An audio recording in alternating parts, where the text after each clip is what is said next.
자, 여러분 안녕하세요. 자, 반갑습니다. 저는 인제대학교의 변혜원입니다.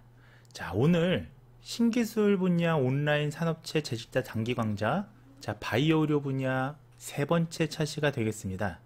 자, 이번 3차 시에는요, 여러분들 의생명 산업에서의 빅데이터와 인공지능 기반 시스템의 사례를 살펴보시도록 하겠습니다. 자, 그래서 오늘 살펴보실 회사는요, 자, 사례는 두 개의 회사인데요. 하나는, 자, 여러분도 혹시 아실지 모르겠는데, 라이클이라는 회사입니다. 자, 이 라이클이라는 회사는, 자, 우리가 지금 의생명 분야라는 게, 의생명이라는 이 어떤 범주 안에 상당히 많은 산업이 들어가 있고요. 그 중에 하나는 뭐 항노화라든지, 그 다음에 향장 산업이 있겠습니다. 자, 이 라이클이라는 회사는 여러분들이 아실지 모르겠는데 제품명으로는 언니의 파우치라는 혹시 그 소프트웨어 아시나요? 자, 그 소프트웨어를 개발한 업체예요. 자, 그래서 오늘 소개시켜드릴 이 라이클, 즉 우리가 그 향장이라든지 항노화에 관련된 이 회사에서는 자, 빅데이터랑 의료인공지능을 이용해서 어떤 솔루션을 해결하려고 했냐면, 자, 소위 이제 마케팅 전략입니다. 자, 그래서 이 효율적인 마케팅 전략을 수립하기 위해서 자, 경험 많은 CEO들, 자, 전문가들이 모여서 이제 소위 이제 이런 걸 델파이라고 하는데요. 자, 의견을 수렴하는 게 아니라 그야말로 고객이 어떤 의견이 반영된 그런 데이터. 그래서 데이터에서 기반해서 근거에 기반한 그런 마케팅 전략을 수립해 보자 라고 하는 사례가 되겠습니다. 자, 역시 마찬가지로 우리가 지난 차시부터 계속 이어서 이런 뭐 회사 사례들에 대해서 말씀을 드릴 때는 항상 저희가 이제 인사이트 매트릭스를 자, 개요를 설명을 드리고 그 다음에 포인트가 뭐였냐, 자, 이 지금 솔루션의 포인트가 뭐냐에 대해서도 말씀을 드릴 거고요. 자, 그 다음에 실제로 활용한 데이터가 어떤 데이터의 유형을 활용했는지, 그리고 거기에 대응되는 어떤 분석 모델링이 사용되는지, 자, 이 부분도 여러분들이 좀 주의 깊게 보시면 좋을 것 같습니다. 자, 그리고 여러분들이 아무래도 다양한 분야의 재직자로 추정이 되니까요. 어떤 이런 테크니컬한 부분도 중요하지만 결국 그 선생님들께서 좀 관심을 가지셔야 되는 부분은, 자, 이 결과를 가지고 어떻게 활용했느냐, 자, 지속 가능한 어떤 그 인사이트를 어떻게 도출했느냐에 좀 초점을 맞추시면 더 흥미롭게 이 시간 들을 수 있을 것 같습니다. 자, 두 번째는 ANC라고 하는 역시 회사가 되겠습니다. 자, 역시 마찬가지로 이것도 마케팅 부분입니다. 자, 소위 저희가 이제 오늘 살펴보실 의생명 산업이긴 합니다만 공통점은 마케팅인데요. 자, 왜냐하면 물론 이제 의생명 산업에서 전에 말씀을 드렸다시피, 우리가 1차시에 말씀을 드렸다시피 뭐 유전체 분석이나 또는 신약 개발 같은 것들이 실제로 이 AI 빅데이터를 사용을 해서 하는 사례들이 최근엔 많이 있습니다만, 아무래도 너무 전문적인 내용을 또 여러분들한테 얘기하게 되면 지금 이 그 강좌를 들으시는 분이 전부 다 뭐 제약회사나 신약회사에서 어떤 그 제품을 개발하시는 업무만 하지는 않을 것 같아서요. 그래서 조금 더 이해하기 쉬운 마케팅 전략을 수립하는데 그 AI 빅데이터를 활용한 소위 인사이트와 솔루션에 대해서 사례를 설명을 드리도록 하겠습니다. 자, 첫 번째 우리가 사례를 보시겠습니다. 자, 사례를 제가 좀 이 문단으로 제시를 했는데요. 여러분들이 이해하기 쉽게요. 자, 첫 번째 이 라이클이라는 회사에서의 사례는, 자, 제목만 먼저 보시면, 자, 이렇게 한번 제목을 지어봤습니다. 데이터를 활용한 효율적인 마케팅 전략을 수립하는, 자, 이런 솔루션을 얻었습니다. 자, 소위 어떤 것들이 있었냐, 키워드를 살펴보시면요, 구매 패턴을 분석하고요, 선호도를 파악하고, 자, 이것을 가지고 솔루션으로는 신상품을 개발한 것이 되겠습니다. 자, 우리가 이 AI나 빅데이터를 활용할 때 가장 많이 접하게 되는 용어 중에 하나는 패턴입니다. 자, 소위 우리가 패턴을 인식하고 그 패턴에 대해서 결과를 우리가 수렴해서 이걸 가지고 어떤 새로운 솔루션을 개발하는 것, 새로운 인사이트를 개발하는 것, 이것이 바로 우리가 AI를 쓰는 목적이거든요. 자, 이때 이 라이크라는 회사는 구매 패턴, 즉 소비자의 구매 패턴을 분석할 때 빅데이터와 AI를 쓴 거죠. 자, 이 사례를 한번 더 보다 직접적으로 살펴보도록 하겠습니다. 자, 이 라이클이라는 회사는요, 자, 우리 뷰티 어플리케이션을 개발한 그런 회사입니다. 자, 뭐 대표적인 그 제품 중에 하나가 뭐였냐면 이 소프트웨어 앱로케이션이 언니의 파우치라는 소프트웨어였어요. 이건 뭐냐 하면 자, 고객 정보하고 화장품 리뷰 데이터였습니다. 자, 그래서 이미 지금 우리가 고객에 대한 정보뿐만이 아니라 화장품에 대한 여러 가지 리뷰라는 게 한번 생각해 보십시오. 리뷰라는 거를 가장 기본적으로 보자면 자, 뭐가 떠오르시나요? 자, 우리가 어떤 제품에 대한 리뷰는 크게 보면 긍정적인 리뷰, 부정적인 리뷰가 있겠죠. 즉 우리가 이런 것들을 소위 자연어 처리 감성 분석에서는 감성 분석이라고 합니다. 그래서 우리가 이런 SNS를 통해서 우리가 알 수 있는 건 자, 이게 긍정적이었냐, 부정적이었냐, 또는 중립적인 어떤 소비자의 그 감정이 어땠느냐, 이런 걸 우리가 알 수 있거든요. 자, 그래서 이런 리뷰 데이터를 보유하고 있다는 것 자체가 이미 활용할 수 있는 어느 정도의 재료가 있다는 겁니다. 자, 그 다음에 개인별로 최적화된 뷰티 정보를 제공하고 있었어요, 과거에. 자, 이것도 역시 마찬가지로 이 회사는 어떻게 보면 타겟팅, 개별 타겟팅을 한 거니까 이런 거는 사실 굉장히 AI에 적합한 그런 서비스를 제공하고 있는 회사였던 겁니다.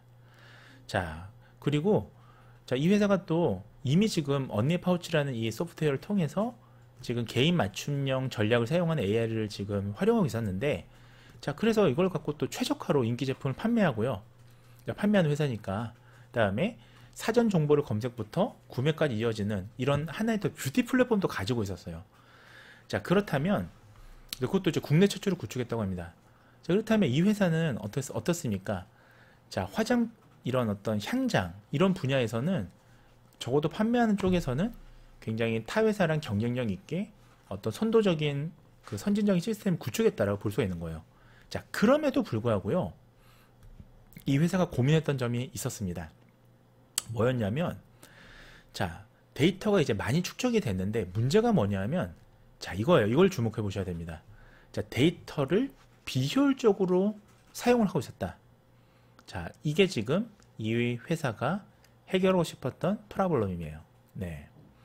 자, 우리가 데이터의 양이 어느 정도 많아지면 그 다음부터는 데이터를 어떻게 효율적으로 사용할 것인가에 대해서 고민을 하셔야 됩니다. 자, 그 다음에 대표적인 게 이런 거죠.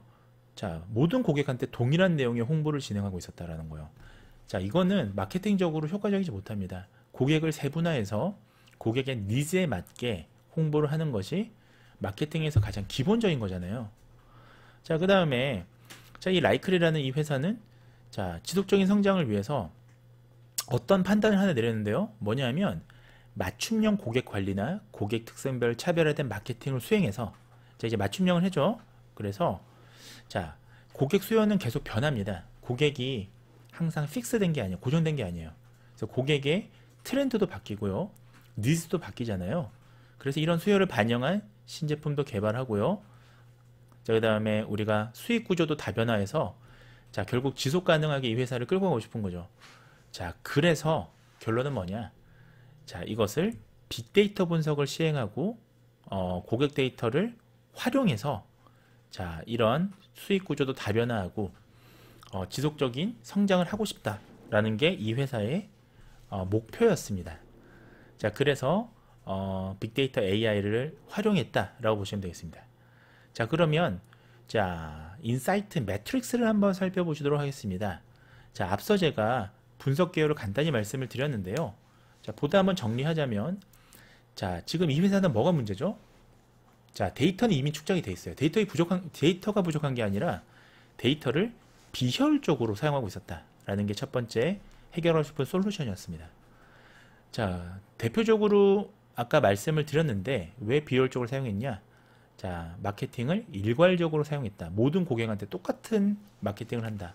이것은 비효율적이에요. 왜냐하면 그럴 거면 데이터를 굳이 정교하게 수집할 필요가 없죠. 그냥 다 모든 사람들한테 똑같은 마케팅을 할 거면.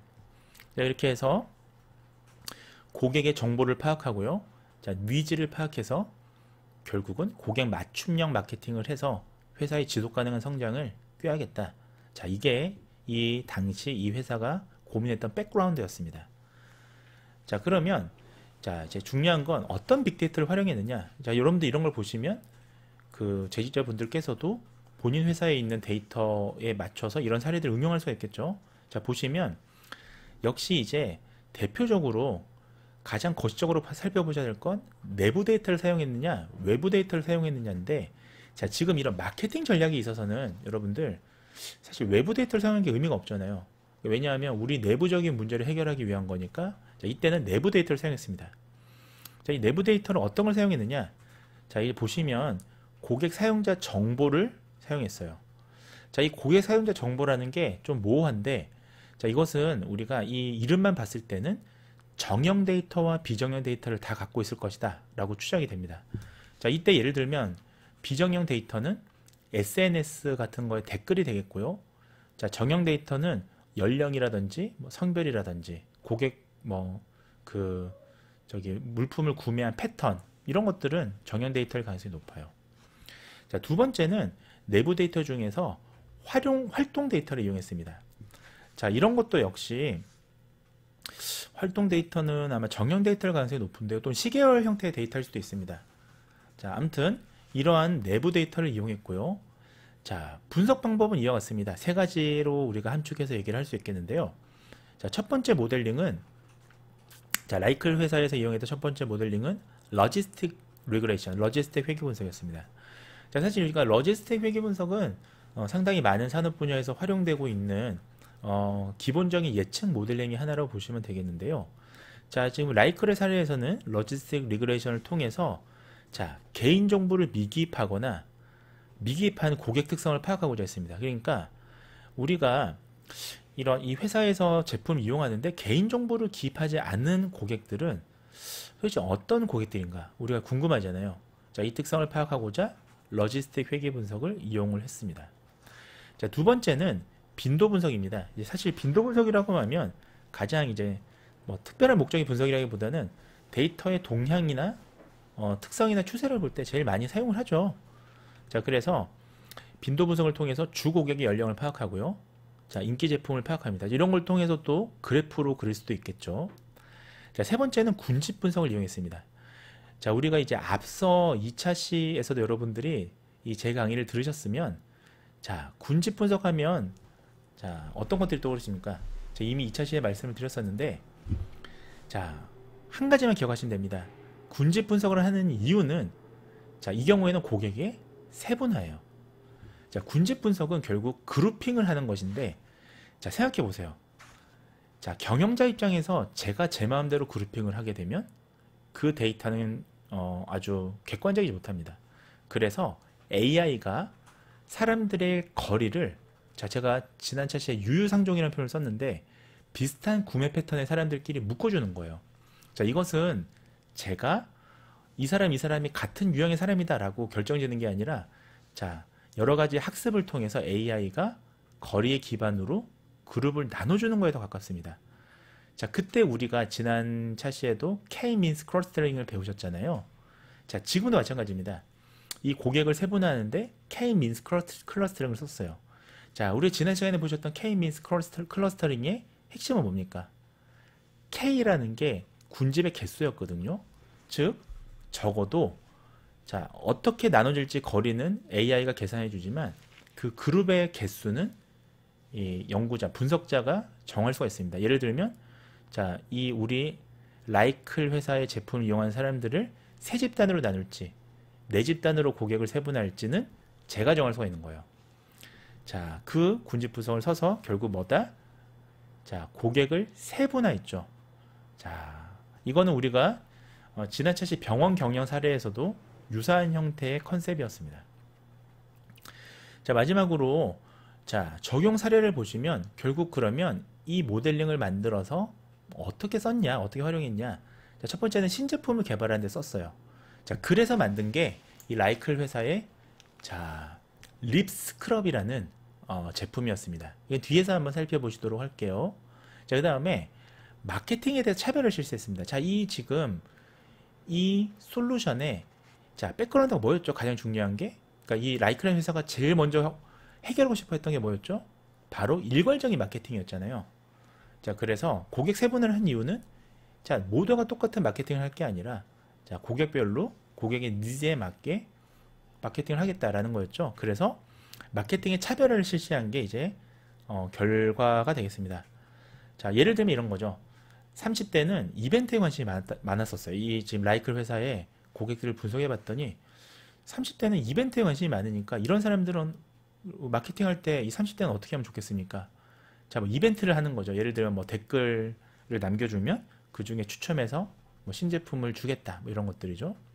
또 반대로 예를 들면 뭐 50대 이상은 가격에 민감하다 하라고 하면 50대 이상부터는 가격을 좀 조정한다든지 이런 마케팅을 쓸 수가 있는 거죠.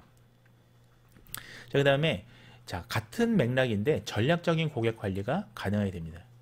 자, 우리가 지금 의생명 산업 중에 향장 산업에 국한해서 말씀을 드리자면, 자, 우리가 이 향장 산업에서 제일 중요한 게 뭐죠? 고객 마케팅에서 바로 피부 타입이에요. 피부 타입. 자, 이 피부 타입은 연령을 초월할 정도로 이 지금 마케팅에서 가장 중요한 핵심 골자가 될 겁니다. 자, 그렇다면 근데 이제 문제는 뭐냐? 지금 이 솔루션이 가져올 수 있는 파격적인 효과 중에 하나는 이거예요. 아까 지금 제가 이 지금 로지스틱 리그레이션을 통해서 개인 정보를 미기입한 사람들의 고객 특성을 파악한다고 했잖아요. 그러니까 자, 피부 정보를 미기입한 고객들이 있을 겁니다. 그렇잖아요.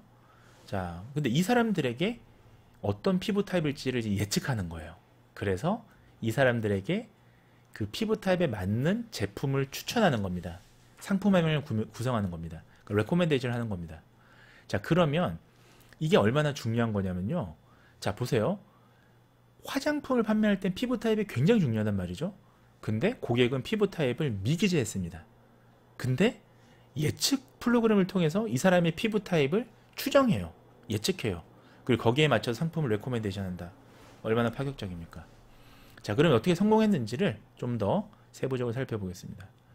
자, 아까 말씀을 드렸다시피 언니의 파우치를 개발한 자, 라이클 회사는 자, 이때도 그 프로그래밍은 R을 이용했습니다.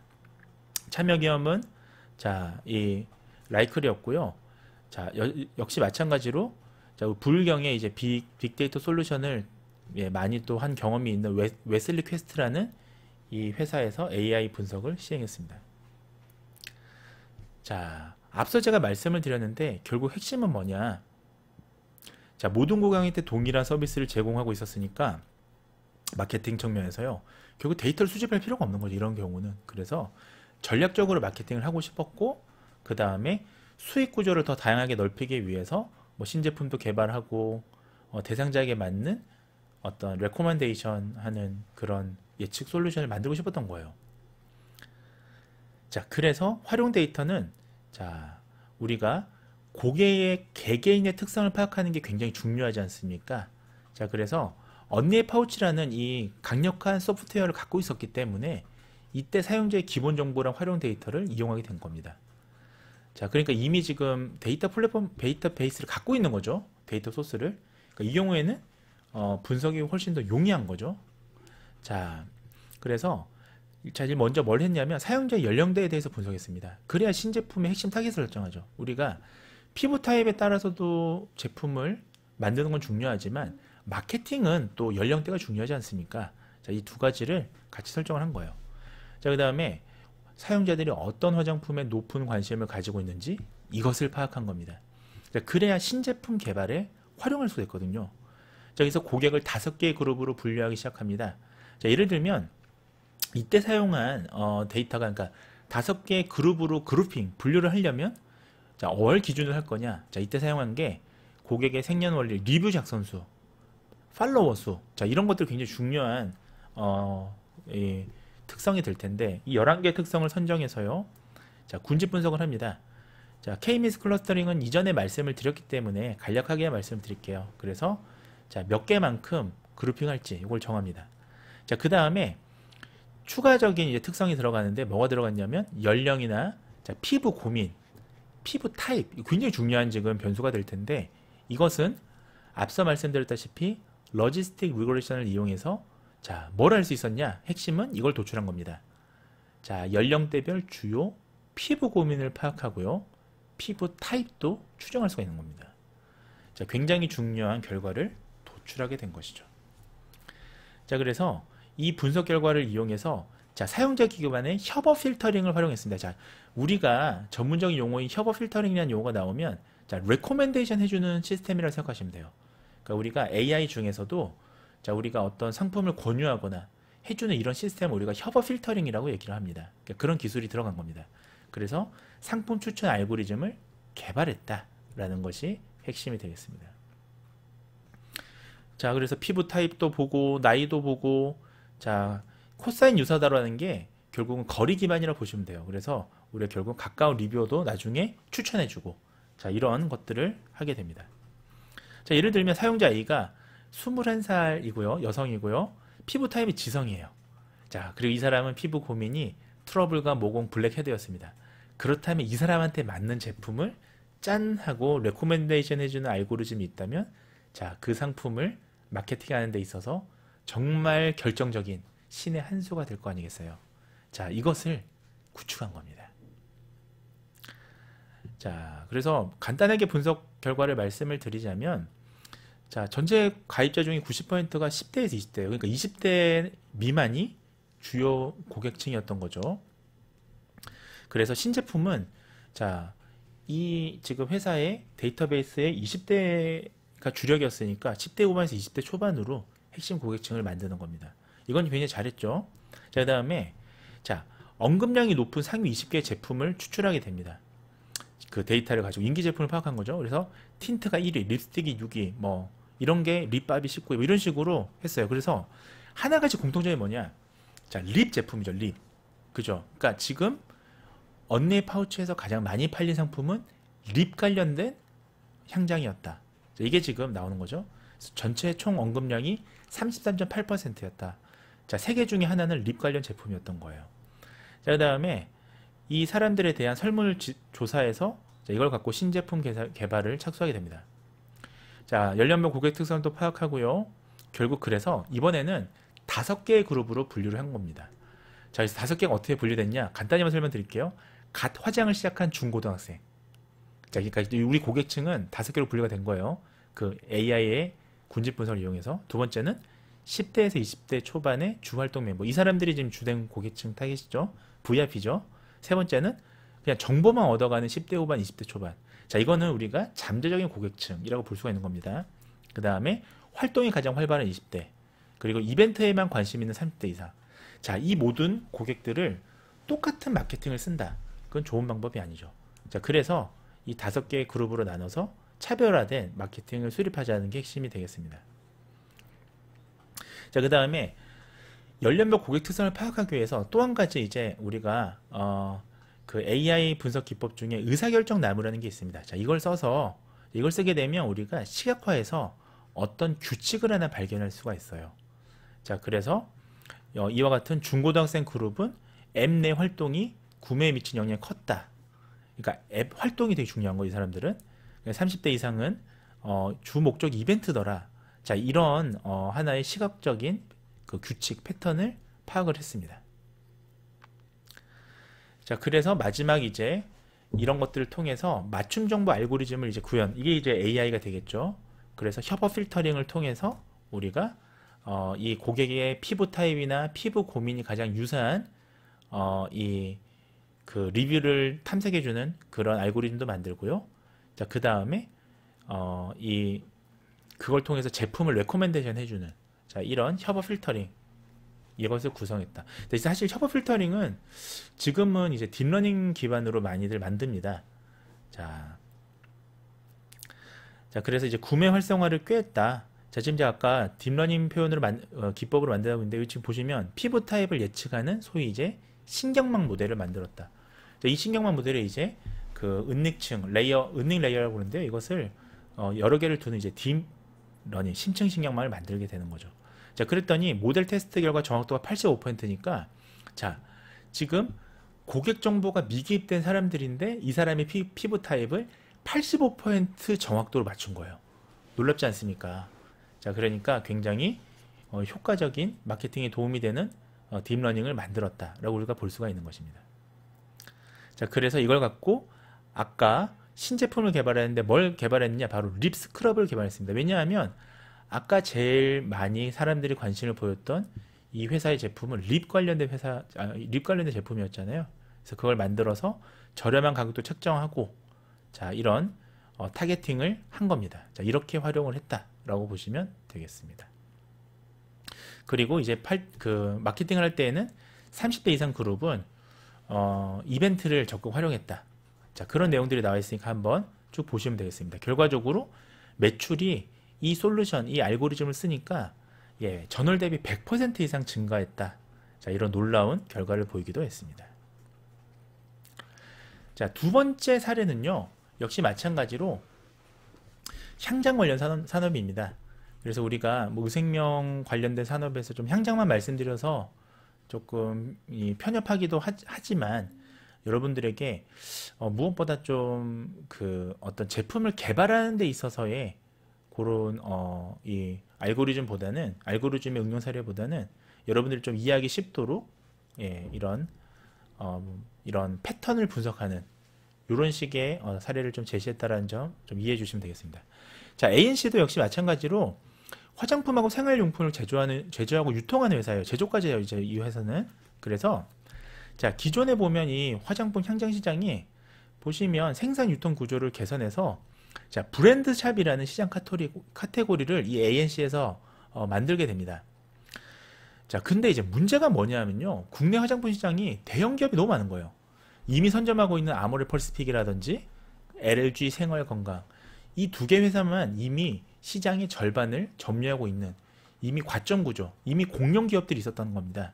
자, 그러니까 지금 후반부 이제 후속 주자인 우리가 ANC 같은 경우는 자, 지금 경쟁이 안 되는 거예요. 심지어 이제 중저가 브랜드는 생존 경쟁이 너무 심화됩니다. 왜냐하면 자, 절반을 이미 지금 두 개의 공룡 회사가 먹고 있고, 나머지 절반을 지금 중저가 회사들이 이거를 지금 경합을 벌여야 되니까 매출 구조가 지속적으로 감소할 수밖에 없어요. 자, 그래서 이때 이제 할 수 있는 방법은 자, 저가 정책을 버리고 이미지를 고급화하는 방법이 있겠죠. 근데 이게 사실은 굉장히 리스크가 큽니다. 그러니까 여러분들이 뭔가 이렇게 뭐 회사가 안 될 때 이런 고급화 전략으로 하면 잘 될 것 같다고 생각을 할 수도 있겠지만, 자, 왜 그러냐면 이미 독과점을 하고 있는 공룡 회사가 두 개나 있다. 시장을 절반을 잠식하고 있다. 이 경우에 그 판에 끼어들게 되면 좀 현명한 방법은 아니라고 저는 생각이 들어요. 자, 그래서 이 지금 ANC에서는 어떻게 솔루션을 찾았냐? 자, 빅데이터 분석을 해서 오히려 지금 효율적인 매장 운영 관리에서 답을 찾는 겁니다. 그러니까 무슨 말이냐면, 자, 이 아이덴티티를 바꾸는 게 아니라, 그게 아니라 효율성을 증대시켜서 우리가 매출을 더 증대시켜보자. 이쪽으로 바꾼 거예요. 그러니까 비효율성을 감소시키는 방법. 자, 무슨 말씀인지 아시겠죠? 그러니까 우리가 중저가 브랜드가 갑자기 고급 브랜드로 바꾸는 그런 리스크보다는 비효율성을 낮추는 게 훨씬 더 현실적으로 효과가 있고요. 그것을 데이터에 기반해서 하자라는 게 핵심 아이디어입니다. 자, 분석 계열은 아까 제가 말씀을 드렸고요. 자, 이때 빅데이터는 뭘 사용했느냐? 역시 마찬가지로 자, 이런 뭐 비효율성을 줄이고 효율성을 늘리기 위해서는 가장 대표적으로 할 수 있는 건 내부 데이터죠. 자, 그래서 ANC에 10개 매장이 있었고요. 당시에 그 워크 인사이트 센서 데이터를 통해서, 자, 이때는 좀 특이하게 센서 데이터를 이용했습니다. 그래서 그 소비자의 휴대폰 무선 신호 정보를 이용을 한 거예요. 자, 그래서 예를 들면 센서가 있으니까 적어도 이제 타임 시리즈, 그러니까 우리가 시계열 데이터를 얻을 수가 있고요. 예를 들면 시간대별 방문 시간, 횟수, 그 다음에 뭐 방문객 패턴, 체류 시간, 이런 걸 이제 분석할 수가 있죠. 자, 그래서 어떤 모델링이 썼는지 간단히 살펴보겠습니다. 자, 일단 퍼널 분석이라는 게 있습니다. 자, 요거는 우리가 뭐 여러 가지 뭐 이런 패턴도 분석할 수 있고요. 자, 시간대별 방문율, 타임라인, 이런 게 분석이 가능합니다. 그리고 마찬가지로 타임라인 분석을 통해서 피크 타임을 또 파악하기도 했고요. 자, 빈도 분석을 통해서 매장별 경쟁성도 판단하고 프로모션 효과도 한번 분석해보고, 마지막으로 패턴 분석을 통해서 자, 프로모션 기간 동안에 방문객의 패턴이 어떻게 바뀌었는지, 자, 이런 걸 분석했습니다. 자, 우리가 앞서 살펴봤던 사례보다는 좀 더 복잡한 데이터고요. 이제 그럴 수밖에 없는 게 지금 센서를 통해서 시계열 데이터를 분석을 했기 때문에 이런 경우는 좀 더 정교화된 분석 기법이 들어가야 됩니다. 자, 결론적으로 어떤 이제 응용은 어떻게 했느냐? 자, 매출 증대 기회를 파악하고요. 그래서 일회성 방문자는 재방문을 유도할 수 있도록 우리가 전략을 짜고요. 그 다음에 고객 유지율도 확인하고, 그러니까 뭐 브랜드데이나 블랙 프라이데이 이런 걸 이제 응용할 때 우리가 어떤 근거가 있어야 되지 않습니까? 그 다음에 매출 향상 전략도 수립하고, 자, 이런 것들을 빅데이터와 AI를 통해서 ANC 회사가 했다라는 겁니다. 자, 간단하게 한번 살펴보겠습니다. 자, 그래서 아까 말씀드렸다시피 센서 데이터를 이용해서 스마트폰의 무선 신호 정보를 얻어서 뭐 체류 시간이나 뭐 이런 것들을 확인을 했고요. 자, 이 참여 기업은 수요 기업은 ANC였고, 이번에는 다른 회사입니다. 이 분석한 회사는 조이 코퍼레이션이라고 하는 빅데이터를 전문적으로 분석하는 그런 회사였습니다. 자, 포인트는 아까 제가 말씀을 드렸는데 결국은 빅데이터 분석을 통해서 매장별 고객 방문율이나 체류율이나 체류 시간을 확인하는 거예요. 자, 그래서 그 패턴을 분석하겠다. 자, 그래서 예를 들면 타사보다 지금 이 ANC 지점들이 체류 시간이 좀 저조하게 되는 걸 우리가 이 빈도 분석을 알게 된 겁니다. 그래서 문제를 해결하기 위해서 뭘 썼느냐? 우리가 체류율과 관련된 패턴을 분석해서 매장별 피크타임이 언제냐? 그러니까 매장별로 피크타임이 다를 수가 있습니다. 자, 그래서 이걸 파악을 했고요. 자, 그 다음에 프로모션 진행을 하게 되면 자, 과연 사람들이 체류하는 시간이 느느냐, 고객 유지율이 느느냐, 이걸 파악을 한 거죠. 자, 만약에 그렇지 않으면 굳이 프로모션을 불필요하게 할 필요가 없는 거예요. 이것도 이제 경영 효율화를 위해서는 반드시 파악해야 될 지표라 볼 수가 있겠습니다. 자, 그래서 이런 결과들을 활용해서 자, 방문객의 증가나 매출 증대 효과도 동시에 얻고 전략적인 계획을 짜자. 자, 이게 핵심이 되겠습니다. 자, 그래서 데이터는 아까 말씀을 드렸다시피 스마트폰 무선 신호 정보인데요. 자, 매장별 퍼널 분석. 자, 퍼널 분석이란 뭐냐면 우리가 통행량이나 방문객이나 체류객이나 실제로 또 체류했는데 구매를 안 한 사람도 있을 거 아니에요. 그래서 따로 또 별도의 구매객.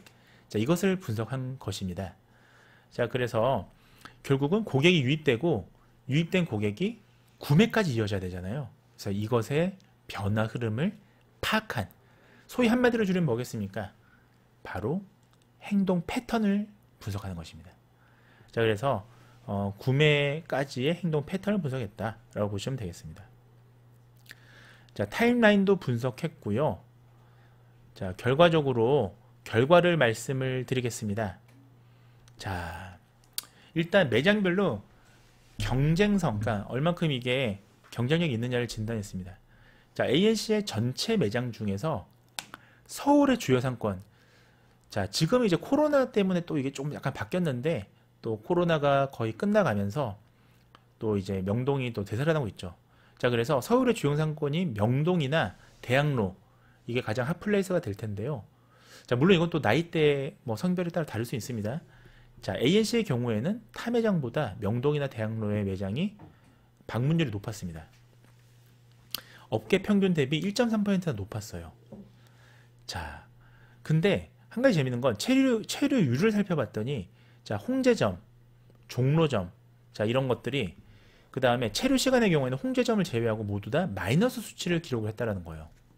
자, 그러니까 사람들이 홍제점에 그 체류 시간이 더 길고 나머지 방문은 명동이나 대학로를 많이 하지만 그냥 우리가 아이쇼핑이죠. 휴식포 그냥 궁금해서 나가고, 자, 이런 뜨내기 손님이 많은 거죠. 반대로 홍제점은 체류 시간이 많은 거예요. 자, 정말 구매하려고 온 고객들이 많을 수도 있겠죠. 자, 그 다음에 부산 서면점. 자, 부산 서면점은 정말 골머리를 앓는 거예요. 업계 대비 평균 체류율이 마이너스 29.3%, 체류 시간은 마이너스 3분. 그러니까 정말 안 좋은 저조한 성적이죠. 자, 어떻습니까? 심각한 문제에 놓인 상황이죠. 자, 이 경우에는 부산 서면점은 좀 죄송한 말이지만 정리하는 게 오히려 효율적일 수도 있는 겁니다.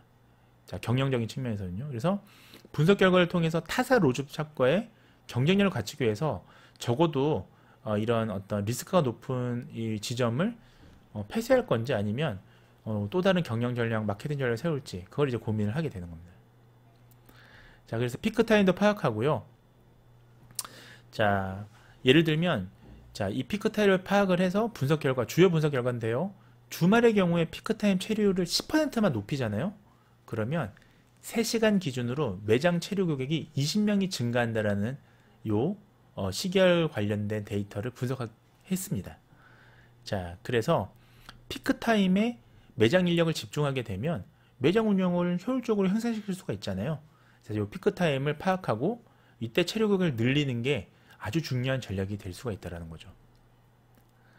자, 그 다음에 프로모션 전략을 그 차이를 사람들이 인지할 수 있도록 자, 동일한 제품군을 대상으로요 50% 할인하고 1+1 프로모션을 진행을 해봤습니다.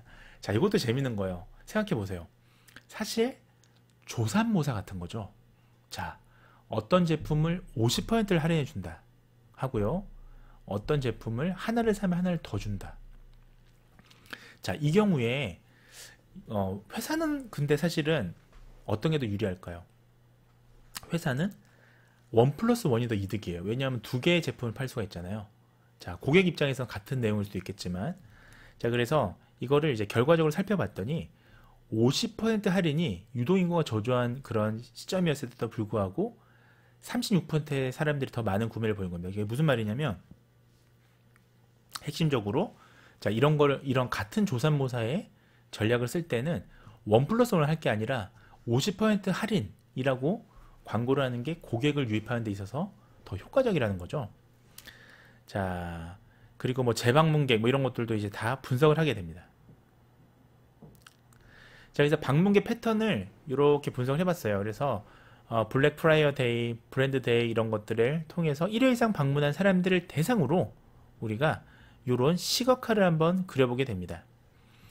자, 그래서 보시면 자, 평소에는 보면 한 뭐 20% 정도만 그 교차 방문객이 있었는데, 자, 브랜드 데이랑 블랙 프라이어 데이가 이게 굉장히 이제 대폭 할인한 박앤세일이잖아요. 자, 요때는 79.7% 저기 쭉 늘게 되는 거죠. 자, 그래서 보시면 우리가 이런 상황에서 일회성으로 오는 사람들이 사실은 우리가 이런 어떤 박앤세일 기간을 체리피커라고 이제 전문용어를 쓰는데, 자, 이때는 사람이 더 늘게 됩니다. 하지만 이제 재방문은 더 떨어지게 되는 거죠. 자, 이런 방문 패턴에 따른 프로필도 분석하게 됩니다. 자, 그래서 결국 이걸 가지고 우리가 이런 여러 가지 이제 정량적 진단을 하게 되고요. 그래서 매출 향상이 이루어질 수 있는 어떤 하나의 파이프라인의 개선점을 도출하게 되는 거예요. 자, 그래서 이 워크 인사이트를 통해서는 자, 이런 식으로 한 겁니다. 뭐 쭉 한번 보시고요. 자, 주요 지표도 이렇게 쭉 산출해서 결국은 하나의 매출 향상을 위한 개선점을 도출했다라고 보실 수가 있겠습니다. 자, 지금부터 이제 주요 결과의 활용인데, 자, 첫 번째 활용은 아까 제가 앞서 말씀드렸던 매출 향상 전략을 수립하는데 적극적으로 이 빅데이터 AI 분석을 이용한 겁니다. 자, 두 번째는 우리가 자, 사실은 우리가 이런 마케팅이 일회성으로 끝나면 안 됩니다. 선순환 구조를 우리가 유지를 해야 될 텐데요. 이 선순환 구조를 유지하기 위해서요. 자, 방문객 수 증가 전략으로 효과가 높았던 그런 프로모션만 따로 선별해서 이거를 진행하게 됩니다. 자, 예를 들면 다양한 할인 행사도 있었고요. 브랜드 데이도 있었고 블랙 프라이 데이도 있었죠. 자, 그리고 매장별 피크 타임에 집중적으로 인력을 배치하게 됩니다. 자, 그랬더니 결과가 어떻게 됐나요? 자, 매출은 급속도로 향상이 되고요. 자, 우리가 마치 지금 이 차시가 경영 전략처럼 보일 수 있겠지만, 자, 산업에 대한 우리가 솔루션을 얘기한 거예요. 그래서 우리 경영 전략에서 말씀을 제일 많이 하는 용어 중에 하나가 ROI잖아요. 자, Return on Investment. 뭐냐 하면 투자 자본 수익률입니다. 자, 투자 대비 수익률을 보는 거예요. 그래서 우리가 ROI라는 표현을 굉장히 많이 쓰는데, ROI가 크게 향상이 됩니다. 자, 그래서 결국은 매출도 향상되고 ROI가 향상됐으니까 이런 선순환 구조를 어떻습니까? 지속 가능하게 유지하는 게 가장 좋겠죠. 자, 그래서 결과적으로 핵심은 뭐냐? 이 빅데이터 AI 분석 결과를 가지고 지속 가능한 그런 전략을 앞으로도 세우겠다라는 게 ANC의 핵심 활용 결과였습니다. 자, 근데 문제는 이게 이제 항상 고객은 같지가 않아요. 고객은 시대에 따라서 변화하고요. 또 시대 상황을 반영하기도 하고, 그 다음에 뭐 때로는 뭐 질병이 있거나 재난 상황이 있으면 또 고객의 패턴이 달라지니까, 자, 이런 솔루션을 한 번 만들어서 끝날 게 아니라 계속적으로 업데이트를 하고 또 계속 패턴을 학습해서 지속 가능하게 이걸 활용하려면 계속 그 버전 2, 버전 3에 이런 AI를 만들어야 되겠죠. 자, 그렇습니다. 자, 그래서 어쨌든 선순환 구조를 유지한 전략으로, 자, 결국은 그 시행을 했더니 3분기에 비해서 4분기에 자, 유동객 규모도 증가하고요. 자, 방문객도 더 반등해서 늘게 됩니다. 자, 결국 중요한 거는 고객이 일단 와야 구매를 할 거 아니에요. 자, 구매 패턴에서 중요한 건 고객이 체류 시간도 늘고 방문도 많이 해야 될 겁니다. 자, 이게 개선됐다라는 건 긍정적인 신호라고 우리가 볼 수가 있는 것입니다. 자, 그래서 이상으로 오늘 두 개의 의생명 분야 산업, 특히나 이제 사실 향장 쪽으로 말씀을 드렸었는데, 자, 여러분들에게 이 사례가 응용 사례가 도움이 되셨으면 합니다. 자, 오늘 2차 시 수업은 이것으로 마무리 짓겠습니다. 여러분들 경청해 주셔서 감사합니다.